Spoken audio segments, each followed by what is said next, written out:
Hello, good evening, and welcome back to another episode of Minds on Guard, where we are taking a look at all of the manipulations present in the 21st century media and learning how to think about them and guard our minds against the tactics that are at play so that we can better deal with the world as we engage with it on a day-to-day basis.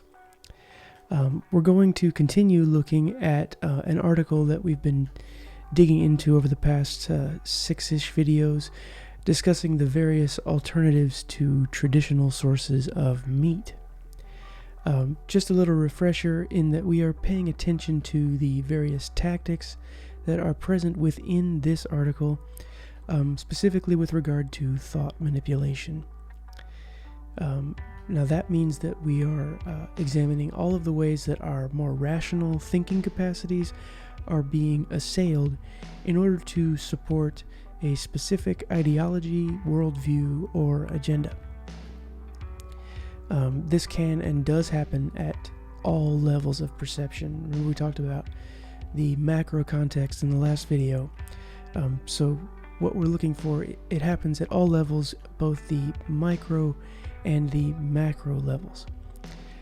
We need to be able to check for this at all times when we engage with any media within the 21st century landscape, and really all through the 20th century as well. Anytime we engage with any type of media, we want to be able to hold both the micro and macro contexts in our minds, in our immediate purview at all times. And this is because our minds, they absorb information at such a high rate of speed that they really do act as sort of an open battleground where truth is actually under attack, and we need to be able to defend ourselves against the invasion of either harmful or actually delusional thinking. Said another way, any type of thinking that would wind up with us living and behaving in ways that either contradict reality or the truth or the truth therein. What we have been discussing so far in this article are the various alternatives to traditional meat that would fall into the, I guess, synthetic or lab-grown categories. This means that there is a level of engineering being done to various biological compounds which result in a product that is meant to mimic the attributes of whatever meat is being replicated. This is a synthetic replication, and these attributes can be either look, smell, taste, texture, all of those various things. Many people, specifically in this industry, they advocate for the full and total replacement of traditional meat in order to, I guess, offset the effects of the corporate and industrial meat industry on a global scale. Now, as I've said before, I do not wish to take this channel in a political direction very often. However, I do feel that this particular issue, the traditional meat versus synthetic meat issue, is really going to be one that is actually central to our time in the grand scheme of things. And this is due to the global implications of shifting the meat supply and really the global food supply to something that is different than what it is today, and just why that is actually being proposed. The reasons that are given so often are centered around the issue of climate change or animal population and conservation, and even public health. It's concerning to me because these things are becoming so intertwined at the global level that it's really getting to where objecting to this synthetic meat production, like based on principle, is likely going to be seen as a stance against the efforts to implement what are known as sustainable food production techniques, and really like what's present as a global food crisis in general. Also, if the vitriolic and hyperbolic hyper-politicization of the last decade has shown us anything, it's that those of us who refuse to go along with the what I'm calling the greener meat alternatives that we've been looking at here will very likely be labeled as sort of climate change deniers, conspiracy theorists, and very likely threats to public health. And these labels will come with their own set of either forced or imposed consequences, and that is a very concerning thing to me. The current landscape is one where nuance and critical discussion is shunned and silenced by the people who control and run and operate the mainstream media, large corporate and monetary interests, which actually leads us to the next and last section of the article that we'll look at for this series of videos. This deals with the subject of replacing traditional meats with insects. So let's see how this is presented, and let's try to identify any issues, see if we've seen things that we can recognize from any earlier videos. Okay, jumping back into the article. Bugs as food. Another possible source of protein that is already available is insects, a food source already consumed in some Southeast Asian markets. There is at least one company seeking to make insects an alternative and viable protein source in Singapore. Asia Insect Farm Solutions co-founder Yuvanesh Tamil Selvan told Yahoo News Singapore that his company had never advocated for insects to be a replacement for meat. The firm, which has insect farms in Thailand, aims to produce insect-based food products for commercial consumption here. It's currently producing cricket protein powder, which can be used in baking.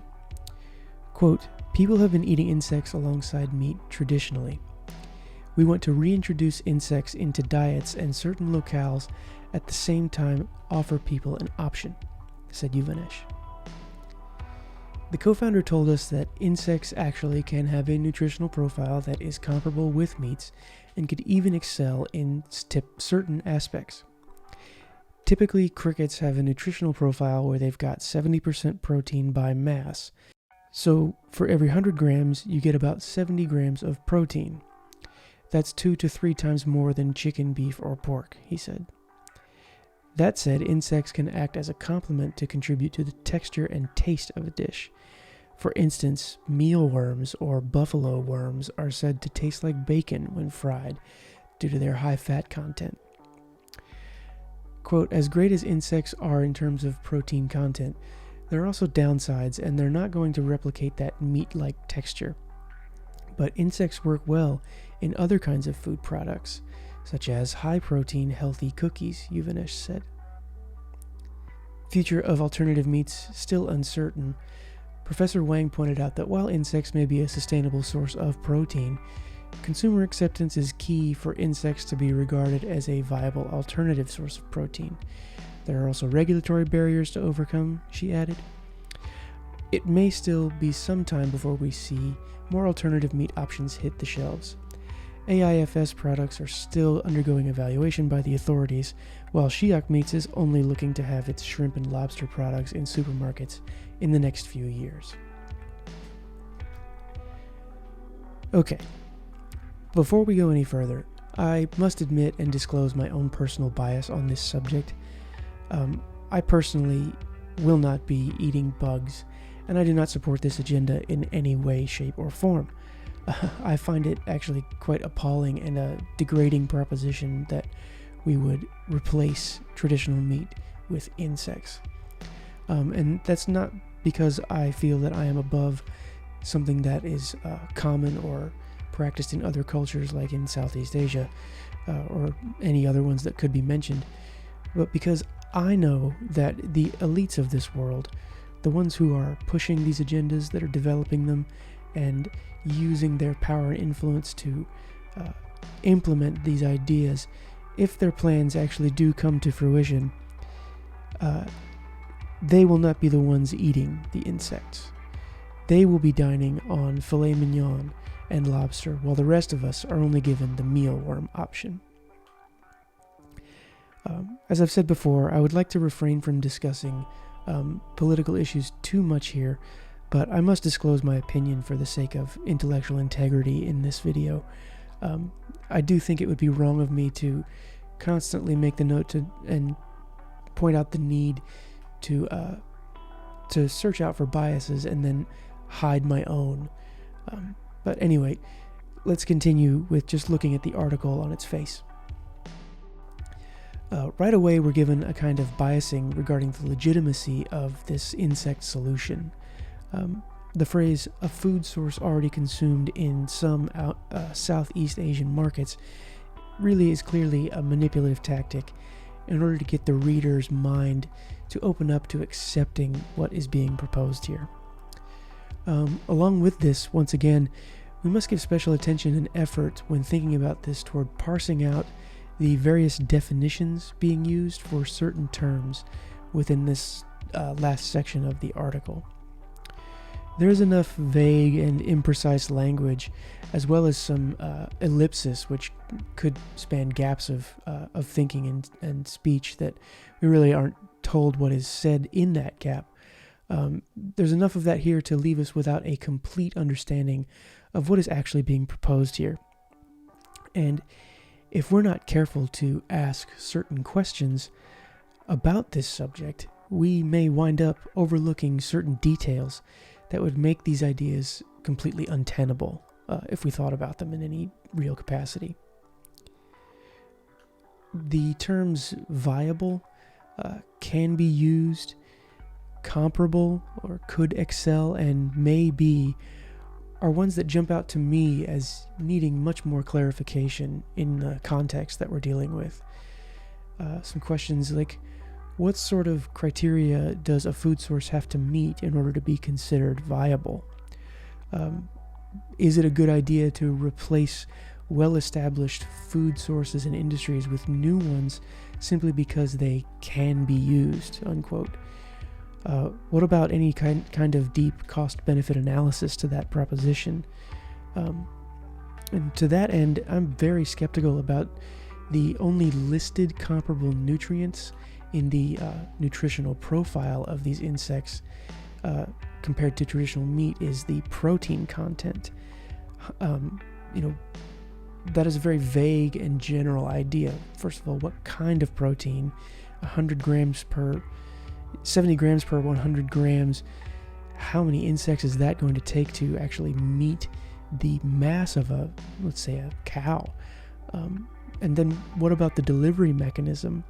How comparable is the complex vitamin, fat, mineral, and molecular profile of a mealworm to, say, a fully grown cow or even wheat flour?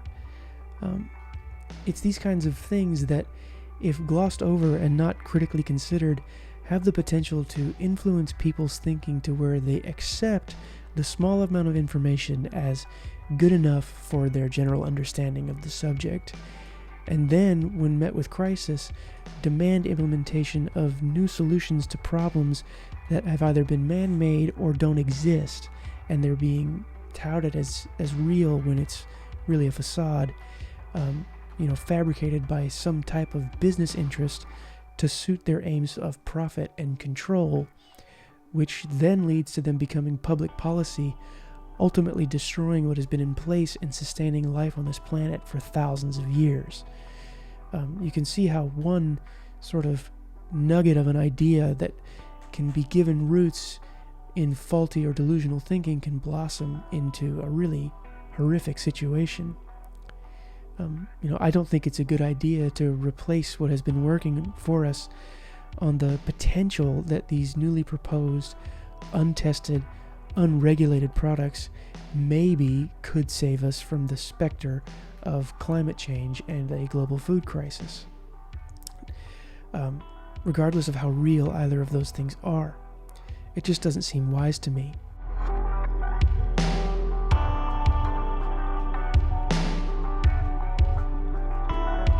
So that's going to wrap up this series on this article.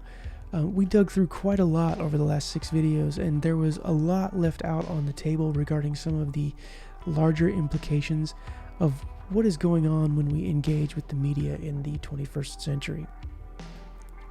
In the near future, I want to start going on some deeper dives, specifically with respect to some of the larger narratives and the historical events that have led us to where we are today. I do hope that you're enjoying these videos and this series in general, and I pray that it offers you some kind of benefit to enrich your life and to develop your own thinking skills, however that may be. Until next time, I will be praying for all of you. I hope you all have safe weeks. I hope you all check in and take care of your loved ones. And I hope that everyone stays diligent and vigilant with their minds on guard.